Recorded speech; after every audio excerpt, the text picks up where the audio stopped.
పడు. ఇంటికి వస్తున్నావా? Okay okay. వద్దు, మీ మామ ఇంటికి వస్తున్నాడంట.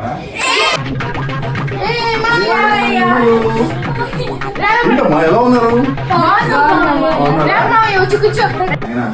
పదే గంటలు ఉన్నాయి ఈ సంవత్సరం. చిత్తలి ఎలా ఉన్నావు? ఇది ఒకసారి మావయ్యానమ్మా. ఓకే అలాగే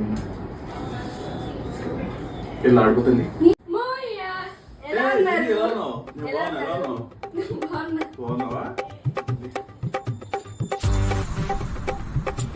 అందుకే మా అమ్మ ఎప్పుడు చెప్తుంది, చేతిలో కొంచెం డబ్బులు పెట్టుకెళ్ళరా. ఇప్పుడు చూడు చైన్ పోయింది. అమ్మో వీడు ఒకడు ఉన్నాడు కదా, చైన్ బాగుంది. అయినా నీకెందుకు రా చైన్? బయటికి వెళ్ళినప్పుడు పడేసుకుంటావు. ఇలాగే వెళ్ళాడుకోమ్మా.